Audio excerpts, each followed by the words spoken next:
The stars had always belonged to the Valorian Dominion, or so they believed with every fiber of their being, and for 1,000 years, no species in the known galaxy had dared to challenge that belief. High Commander Thesic stood on the bridge of his flagship, the Eternal Conquest, watching the blue and green world spinning slowly in the void ahead of him, and he felt nothing but contempt for the primitive creatures who called it home. "What do our scouts report?" he asked his second-in-command, a battle-scarred veteran named Vorin. "The species calls themselves humans, Commander," Vorin replied while scrolling through data on his display. "They possess basic space travel, nuclear technology, and what appears to be a unified planetary government, but their military capabilities are laughable compared to ours." Thesic allowed himself a thin smile, revealing rows of sharp teeth that had evolved over millions of years to tear through the flesh of prey, and he thought about how easily this conquest would add to his legend. The Valorian Dominion had consumed 347 star systems during their expansion across the galaxy, and not once had they encountered a species capable of standing against their might. So why would these soft-skinned bipeds be any different? "Send the standard message," Thesic commanded. "Inform them that their world now belongs to the Dominion, and that resistance will result in the complete annihilation of their species." The transmission was sent, and for 6 long hours the Valorian fleet waited in silence. Then came the response. A human female appeared on the main view screen, her expression calm and measured in a way that Thesic found almost insulting, and she spoke in a voice that carried no trace of fear. "This is Secretary General Amara Okonkwo of the United Earth Government," she said. "We have received your message and wish to propose peaceful dialogue, as we believe that 2 intelligent species can find common ground without resorting to violence, and we invite your representatives to meet with ours to discuss terms of mutual cooperation." Laughter erupted across the bridge of the Eternal Conquest, and Thesic himself could not contain his amusement at the sheer audacity of these creatures. "They wish to talk," Vorin exclaimed with disbelief dripping from every word. "They see 200 warships in their orbit and they ask for dialogue." "Clearly they do not understand who they are dealing with," Thesic replied as he rose from his command chair. "Begin the bombardment of their coastal population centers, and let them learn the price of wasting our time." The Valorian fleet opened fire, and plasma rained down upon Earth like the wrath of angry gods, turning cities into craters and filling the skies with smoke and ash. But then something unexpected happened. Human ships emerged from behind their moon, vessels that the Valorian scouts had somehow missed, and they moved with a speed and precision that caught the invaders completely off guard. "Commander, we are under attack," Vorin shouted as the bridge shook from an impact. Thesic watched the tactical display with narrowed eyes, trying to make sense of what he was seeing, because the human ships were not behaving like any enemy he had ever faced. Instead of targeting the reactors or bridges of Valorian vessels, they were hitting engines and weapons systems with surgical accuracy, and not a single shot seemed designed to cause fatal damage. "They are disabling us," Vorin said with confusion evident in his voice. "They could destroy our ships, but they are choosing to cripple them instead." The battle lasted for 3 days, and when it was over, the Valorian invasion force had been reduced to a drifting collection of powerless hulks. But not a single Valorian soldier had died. Human boarding parties swept through the disabled ships, and they did something that no species had ever done to Valorian warriors before. They offered medical treatment to the wounded, they provided food and water to the hungry, and they spoke words of reassurance to those who expected only execution. Thesic himself was captured on the 3rd day, dragged from the wreckage of his flagship by humans in white armor, who handled him with surprising gentleness. "You fight like cowards," he spat at his captors as they carried him to a medical bay. "You had us at your mercy, and you chose to spare us. which proves that you are nothing but weak prey pretending to be predators." The human medic who treated his wounds, a young man with kind eyes and steady hands, simply smiled and said nothing. 3 months later, Thesic and every captured Valorian soldier were returned to Dominion space. They were healthy, well-fed, and completely unharmed. The Dominion War Council gathered to hear Thesic's report, and the High Commander stood before them with shame burning in his hearts, for he had never known defeat before this day. "The humans are weak," he declared with conviction that masked his own uncertainty. "They had every opportunity to destroy us, but their soft nature prevented them from doing what was necessary, and I believe that a second invasion with a larger force will crush them completely." Supreme Overlord Crasix, the ancient ruler of the Dominion, listened to these words with an expression that revealed nothing of his thoughts. "You are certain of this?" Crasix asked in a voice like grinding stone. "I am certain," Thesic replied. "The humans showed us mercy because they lack the strength to be ruthless, and mercy is the privilege of the powerful, not the desperate, so their kindness proves their weakness beyond any doubt." Crasix considered this for a long moment before nodding his massive head. "Then you shall have your second fleet," he declared. "Take 500 ships and finish what you started, and bring me the head of their leader as proof of our victory." Thesic bowed low and left the chamber with renewed purpose burning in his chest. What he did not know, what none of the Valorians could possibly understand, was that humanity had not shown mercy because they were weak. They had shown mercy because they remembered what they were capable of when they stopped being kind, and that memory haunted them like a ghost that could never be put to rest. In the deepest vaults beneath Earth's mountains, sealed behind doors that had not opened in 300 years, weapons of unimaginable destruction waited in silence, and humanity prayed that they would never have to use them again. 6 months had passed since the first invasion, and the war between humanity and the Valorian Dominion had spread across the stars like a fire that refused to die. Human colonies on distant worlds burned under Valorian orbital strikes, and millions of innocent people perished in the flames, while Earth's defenders fought desperately to protect what remained. Admiral Chen Weilin stood in the command center of humanity's greatest battle station, watching holographic displays that showed the positions of enemy fleets across a dozen star systems, and the weight of every death pressed down upon his shoulders like chains made of grief. "We lost contact with New Shanghai 3 hours ago," his aide reported with a voice that trembled despite her best efforts to remain professional. "The Valorians have begun landing troops on the surface." Chen closed his eyes and allowed himself one moment of silent mourning for the 8 million souls who called New Shanghai home. "What are our options?" he asked. "The Third Fleet could reach them in 6 days," the aide replied. "But by then the Valorians will have fortified their position, and any attempt to retake the colony will result in massive civilian casualties." This was the nightmare that Chen faced every single day, the impossible choice between saving lives now and preventing greater horrors later, and he wondered how much longer humanity could maintain its principles in the face of such relentless cruelty. The Galactic Council had been watching the war with great interest, and representatives from dozens of species had gathered to observe what they called the most unusual conflict in recorded history. Ambassador Yilthrix of the Mendari Collective was among those observers, and she had requested a private meeting with Admiral Chen to discuss matters that she claimed were of vital importance.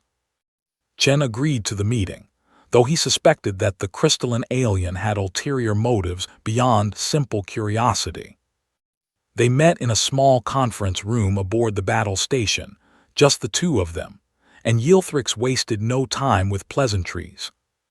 "Your people confuse me, Admiral," she said as her translucent body flickered with colors that indicated deep thought. "I have studied your technology, your military doctrine, and your history."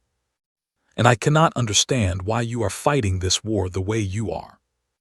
Chen raised an eyebrow but said nothing. "Your ships carry weapons capable of cracking planets," Yilthrix continued.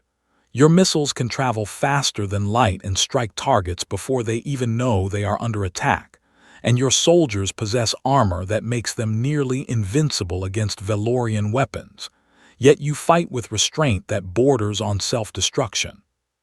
"What is your point, Ambassador?" Chen asked. "My point is that you are letting your children die when you could end this war in a single day," Yilthrix exclaimed with frustration that made her form pulse bright red. "The Valorians have killed millions of your people, and you respond by capturing their soldiers and sending them home with full bellies and healed wounds, which is behavior that no species in the galaxy can comprehend." Chen was silent for a long moment, and when he finally spoke, his voice carried the weight of centuries. 300 years ago, humanity nearly destroyed itself, he said. "We developed weapons capable of ending all life on our world, and we used them against each other in a war that killed 4 billion people and turned half our planet into radioactive wasteland." Yilthrix's colors shifted to a pale blue that indicated shock.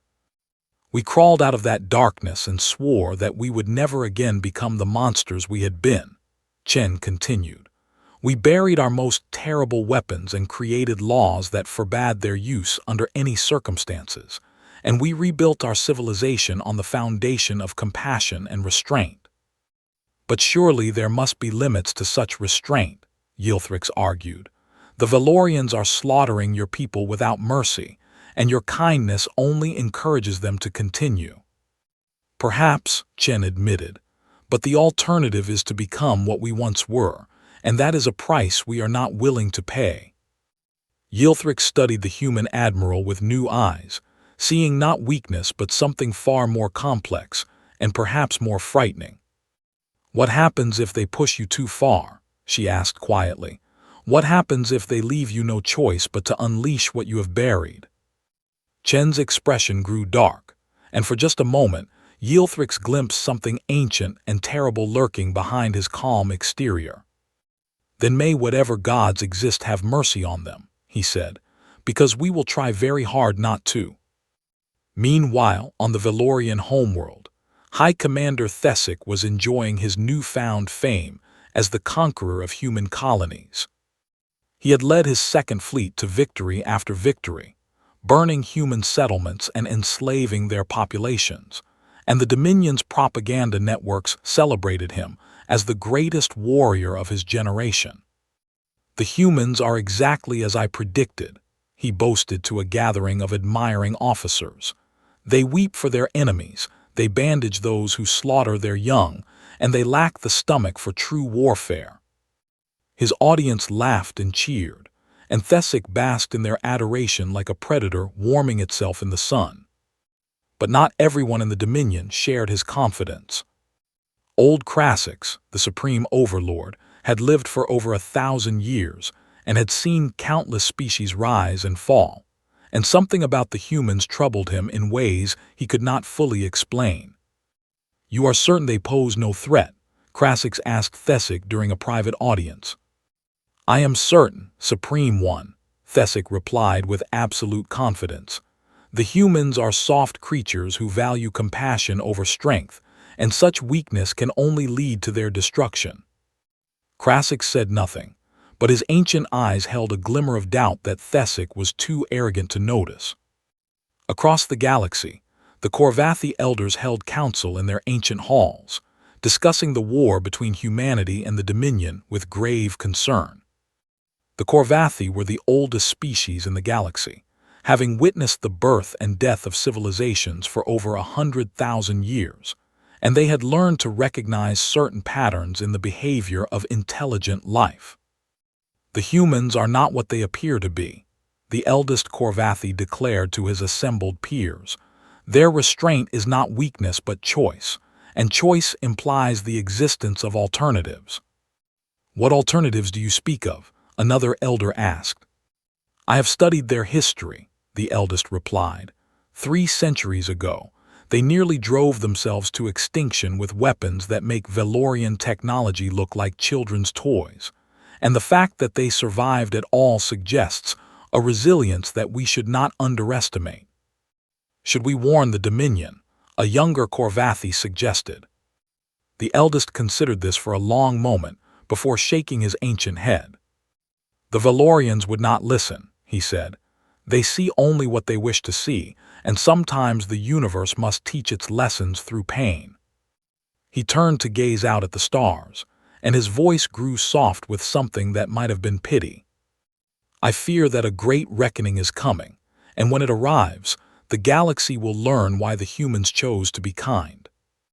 The Third Valorian Fleet was the largest armada ever assembled in the history of the Dominion, consisting of 2,000 warships carrying enough firepower to reduce a dozen worlds to ash. High Commander Thesic stood at the head of this mighty force, his chest swelling with pride as he watched his ships enter the Sol system in perfect formation. "Today we end this war," he announced to his officers. "Today we burn the human homeworld and scatter their ashes across the void, and the galaxy will remember this as the day the Valorian Dominion proved its supremacy once and for all." Cheers erupted across the bridge of his new flagship, and Thesic allowed himself to imagine the glory that awaited him. But as the fleet approached Earth, something strange began to happen. Every communication device in Valorian space suddenly came alive with a single transmission, and the face of a human woman appeared on screens from one end of the Dominion to the other. President Amara Okonkwo had aged visibly since the war began, with lines of grief etched deep into her dark skin and silver strands woven through her once black hair. But her eyes burned with a fire that seemed to pierce through the very fabric of reality. "To the Valorian Dominion," she began, her voice steady as stone and cold as the void between stars. "To High Commander Thesic, to your soldiers, your officers, and your citizens, this message is being broadcast simultaneously to every corner of your empire, and I urge you to listen carefully to what I am about to say." Thesic watched the transmission with growing annoyance, dismissing it as another pathetic attempt at negotiation. "For 2 years, we have fought this war with restraint that many of you have mistaken for weakness," the president continued. "We have captured your soldiers and returned them unharmed.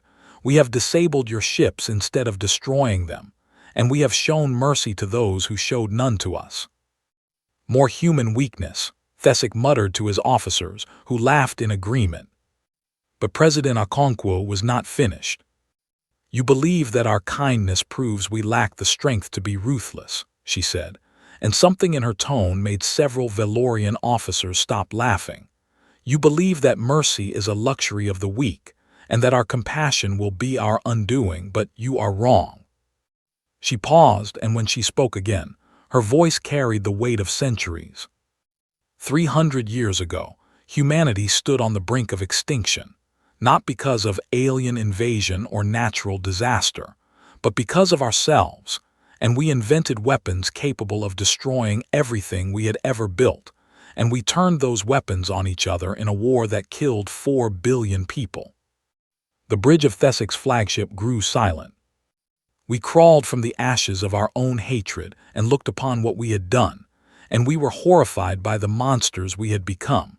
So we made a choice, and that choice was to bury our weapons and swear that we would never again unleash such destruction upon the universe. President Okonkwo leaned forward, and her eyes seemed to lock with the eyes of every Valorian watching. "But we did not forget how to build those weapons, and we did not forget how to be the monsters we once were. So when I tell you that we have shown you mercy, I need you to understand exactly what that means." She took a deep breath. "It means that we chose to be kind when we could have been cruel. It means that we chose to save your lives when we could have ended them. And it means that we have been holding back the full measure of our wrath because we did not want to become what we used to be." Thesic shifted uncomfortably in his command chair, though he would never admit it to his subordinates. You have 24 of your standard hours to withdraw every ship from human space, release every prisoner you have taken, and broadcast a formal declaration of surrender, President Okonkwo declared. If you do not comply with these demands, we will show you why the universe should be grateful that we chose to be kind. Her expression hardened into something that made even the most battle-hardened Valorian feel a chill run down their spine. This is not a threat, and this is not a bluff. This is a promise from a species that once burned half its own world rather than accept defeat. So ask yourselves this question. If we were willing to do that to ourselves, what do you think we will do to you? The transmission ended, and silence hung over the bridge like a funeral shroud. Voron, Thesek's second in command, was the first to speak. Commander, perhaps we should consider. Consider what? Thesek snapped, his fear transforming into anger. Consider retreating because some human female made threats she cannot possibly fulfill. But Commander, the Korvathi have evacuated their embassy from our homeworld, and the Mendari are recalling their ambassadors from every Dominion system, and even the elder races seem to be. Cowards, Thesek roared. The elder races have grown soft in their ancient halls, and they see ghosts where none exist, but I have faced the humans in battle, and I know their weakness. He strode to the communications console and opened a channel to every ship in his fleet. Attention all vessels, the humans have issued their ultimatum, and I have decided how we will respond. Thesek smiled his predator's smile and spoke the words that would seal the fate of his species. We will continue the attack, and in 24 hours, we will be standing in the ashes of their capital while their president kneels before us in chains. So let this be our answer to human threats. Across the fleet, officers who had felt doubt in their hearts suppressed their concerns and followed their commander's orders, because that was what Valorians did, and questioning a superior was not in their nature. On Earth, President Okonkwo watched the Valorian fleet resume its advance toward her world, and she felt something inside her die. They refused, she said quietly to Admiral Chen, who stood beside her in the underground command bunker. Yes, Madam President, Chen replied, his voice heavy with sorrow. Okonkwo turned to face him, and the Admiral saw tears streaming down her cheeks, even as her expression remained hard as iron. I prayed that they would listen, she whispered. I prayed that we would not have to do this. I know, Chen said, we all did. The president straightened her spine and wiped the tears from her face with the back of her hand. Unseal the vaults, she commanded. Wake the Reaper fleet, activate the relativistic kill vehicles, and bring the planet crackers online. Chen hesitated for just a moment. Once we do this, there is no going back, he said. The galaxy will see what we truly are. I know, Okonkwo replied, and may God forgive us for what we are about to do, because I do not think we will ever forgive ourselves. Deep beneath the mountains of Earth, doors that had been sealed for 3 centuries began to open, and machines of unimaginable destruction stirred from their long slumber. Humanity had tried so hard to be kind. Now they would show the universe what happened when kindness was not enough. The 24 hours passed slowly, each minute stretching into eternity as the galaxy held its breath and waited to see what would happen next. High Commander Thesek spent those hours in celebration, hosting lavish feasts aboard his flagship while his officers toasted to the imminent destruction of humanity. Let the humans count their final moments, he declared while raising a goblet of Valorian blood wine. Let them watch our fleet approach and know that their weak hearts have sealed their doom. His officers cheered and drank deeply, though some among them noticed that the cheers seemed hollow and the wine tasted bitter. On the Valorian homeworld, Supreme Overlord Krasik sat alone in his ancient throne room, watching the countdown on a holographic display and feeling a cold dread that he could not explain. He had ruled the Dominion for 800 years, and in all that time, he had never felt fear like this. Something about the human president's words haunted him, something about the way she had spoken of her species destroying itself, and he could not shake the feeling that Thesic had made a terrible mistake. But it was too late to recall the fleet, too late to accept the human terms, and too late to undo what had been done. All Krasix could do was watch and wait, and pray to gods he had stopped believing in centuries ago. Across the galaxy, the elder races prepared for what they believed would be a historic event. The Korvathi sealed themselves inside their most secure fortresses and refused all communication with the outside universe. The Mindari recalled every ship and ambassador from Dominion space and established a quarantine zone around their home systems. Even the normally stoic Varn, a machine species that had existed since before biological life evolved, took the unprecedented step of evacuating their observation platforms from the region. Ambassador Yilthrix of the Mindari watched the final hours tick away from the safety of a research station, far from the conflict zone. "Why are we hiding?" her assistant asked. "The humans have been nothing but kind throughout this war, so surely they will continue to show restraint even now." Yilthrix's crystalline form flickered with colors that indicated profound sadness. "You do not understand," she said quietly. "The humans have been kind because they chose to be kind, not because they are incapable of cruelty. And there is a difference between a creature that cannot harm you and a creature that chooses not to." "What difference?" the assistant asked. "The difference is what happens when the choice changes," Yilthrix replied. "And I fear we are about to witness what humans become when they stop choosing to be kind." On Earth, the final preparations were complete. Admiral Chen stood in the command center of the Reaper fleet's control station, surrounded by officers who wore expressions of grim determination mixed with barely concealed horror. Before him, holographic displays showed the positions of every weapon system that humanity had hidden away for 3 centuries.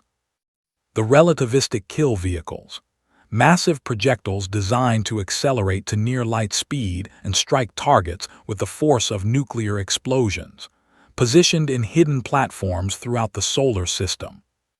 The planet crackers, devices capable of destabilizing a world's core and tearing it apart from the inside, currently armed and targeted at every major Velorian colony. The Reaper fleet, ships built during humanity's darkest hour, designed not for war but for extinction, now awakened from their long sleep and hungry for the destruction they had been created to deliver. And at the center of it all, the Leviathan, a dreadnought the size of a small moon, carrying enough firepower to sterilize a dozen star systems, the ultimate expression of human fear transformed into human fury. "All systems report ready," an officer announced, her voice barely above a whisper. Chen nodded and opened a channel to President Okonkwo. "Madam President, the countdown has reached 0. And the Velorian fleet shows no sign of withdrawal, so I require your final authorization to proceed." There was a long pause before the president's voice came through the speakers. "Admiral Chen, I hereby authorize the deployment of all sealed weapons systems against the Velorian Dominion, effective immediately." Her voice broke slightly as she spoke the next words. "May history forgive us for what we are about to do." Chen closed his eyes for a moment, and when he opened them, they were hard as steel. "All units, this is Admiral Chen Weilin, Supreme Commander of the Reaper Fleet. Authorization code Omega-77. Execute Operation Final Kindness." Across the solar system, humanity's hidden weapons came alive. High Commander Thesic was enjoying his last goblet of wine when the first alarm sounded on his flagship's bridge. "Commander, we are detecting massive energy signatures throughout the system," Vorin shouted. "Ships are appearing from nowhere, weapons platforms are activating and—" The rest of his sentence was drowned out by the sound of the ship shaking violently. "What is happening?" Thesic demanded as he rushed to the tactical display. What he saw there made his blood turn to ice. Hundreds of human vessels had materialized throughout the fleet's formation, ships of impossible size and terrifying design. And they were already opening fire. "Those ships," Voran whispered with horror evident in every word, "they are not like anything we have ever seen." Thesic watched helplessly as his proud armada began to die. The human weapons were unlike anything the Valorians had encountered, and ships that had seemed invincible moments ago were being torn apart like paper in a hurricane. "Signal the retreat," Thesic screamed. "All ships fall back to the secondary rally point." But there was no retreat, and there was no escape. The human fleet had surrounded them completely, and for every Valorian ship that tried to flee, a human weapon was waiting to destroy it. Thesic stood frozen on his bridge, as the realization of his mistake crashed down upon him like a collapsing star. The humans had not been weak, and they had not been unable to fight. They had been holding back. They had been trying to be merciful. And now that mercy was gone, replaced by something so terrible that Thesic could barely comprehend it. "What have we done?" he whispered as flames engulfed his fleet. In the command center on Earth, Admiral Chen watched the destruction unfold on his displays, and he felt tears streaming down his face even as his hands continued to issue orders. This was what humanity had been trying to avoid. This was what they had buried and sworn never to unleash. But the Valorians had given them no choice, and now the universe would learn the truth about the species that had chosen to be kind. Sometimes the kindest creatures were the most dangerous of all, because they knew exactly how much destruction they were capable of. And they had to live with that knowledge every single day. The battle lasted less than 60 seconds. In that single minute, 847 Valorian warships ceased to exist, not merely destroyed, but erased from reality by weapons that tore matter apart at the atomic level. The remaining ships of the Third Fleet drifted helplessly in the void, their engines dead, their weapons silent, and their crews staring in horrified disbelief at the wreckage of what had been the mightiest armada in Dominion history. High Commander Thesic survived. He wished he had not. Human soldiers boarded his crippled flagship within the hour, moving with cold efficiency through corridors filled with smoke and screaming wounded, and when they found Thesic on his bridge, they did not kill him. Instead, they bound his hands, treated his injuries, and escorted him to a human vessel where he was placed in a holding cell with other captured officers. Even now, even after everything he had done, the humans were showing mercy. Thesic could not understand it. The war ended 3 days later. The Reaper fleet's dreadnought, the Leviathan, materialized in orbit around the Valorian homeworld without warning, and 40 billion Valorian citizens looked up at the sky to see a ship so massive that it blocked out their sun. No weapons were fired. No demands were broadcast. The Leviathan simply hung there in silence, a reminder of what humanity could do if they chose. Supreme Overlord Krassix understood the message immediately. He broadcast the Dominion's unconditional surrender within 6 hours, accepting every term that humanity had demanded and adding several concessions that had not been requested. All human prisoners were released. All occupied colonies were evacuated. All Valorian military forces were withdrawn to their home systems. And a formal apology was issued to every species that the Dominion had conquered during their 1,000 years of expansion. The galaxy watched in stunned silence as the most powerful empire in known space collapsed under the weight of its own arrogance. Ambassador Yilthrix traveled to Earth 2 weeks after the surrender, seeking answers to questions that had haunted her since the war began. She found Admiral Chen standing before a memorial wall in Geneva, his eyes fixed on the endless list of names carved into black stone. 23 million, Chen said without turning to face her. That is how many humans died in this war, soldiers and civilians, young and old, all of them gone because we tried to be kind. Yilthrix moved to stand beside him, her crystalline form casting rainbow patterns across the memorial. "You could have ended it sooner," she said quietly. "You could have unleashed your weapons at the very beginning and saved millions of lives." "Yes," Chen agreed. "We could have, and we chose not to because we remembered what we became the last time we let ourselves be monsters." He turned to face her, and the Mendari ambassador saw something in his eyes that she had never seen in any species. A grief so deep that it seemed to have no bottom, mixed with a resolve so strong that it seemed unbreakable. 300 years ago, we nearly destroyed ourselves," Chen said. "We killed 4 billion of our own people with weapons that make the Reaper fleet look like toys, and when we crawled out of that darkness, we swore that we would never again become what we had been." "But you did become that," Yilthrix pointed out. "You unleashed those weapons against the Valorians." "Only after we tried everything else," Chen replied. "Only after we gave them every chance to stop, only after we showed them mercy again and again and again, and only after they made it clear that they would never stop killing our people." He looked back at the memorial wall. "We kept our oath for as long as we could," he said. "We held back the darkness until there was no other choice, and when we finally let it loose, we did only what was necessary to end the war." "You could have destroyed their homeworld," Yilthrix said. "You had the power to exterminate their entire species, but you chose to spare them." "Because that is who we are trying to be," Chen answered.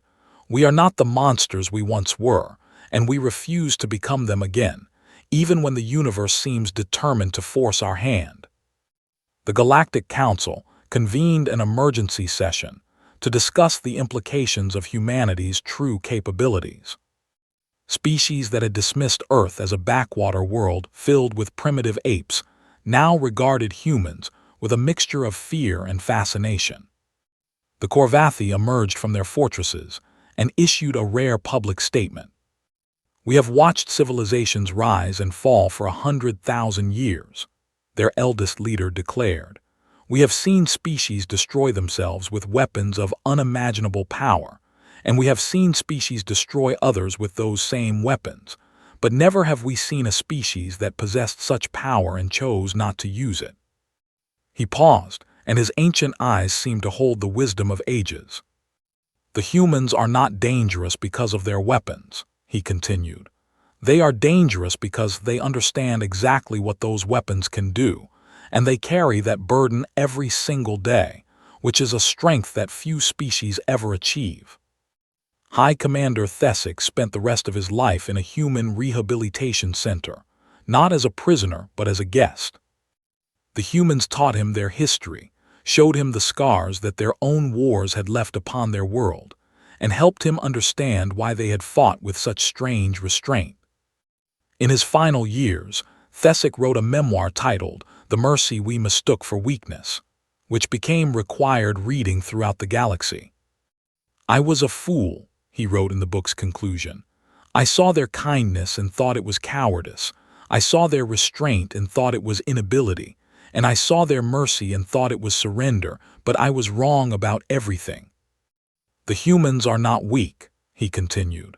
"They are the strongest species I have ever encountered, not because of their weapons or their technology, but because they possess the strength to choose kindness even when cruelty would be easier." "I spent my life believing that power meant the ability to destroy," Thesic wrote. "But the humans taught me that true power is the ability to destroy and the wisdom to choose not to." 100 years after the war, a new saying spread across the galaxy, passed from species to species until it became a universal truth. "Pray you never meet a human at war," the saying went, "but if you do, pray harder that they still remember how to be kind."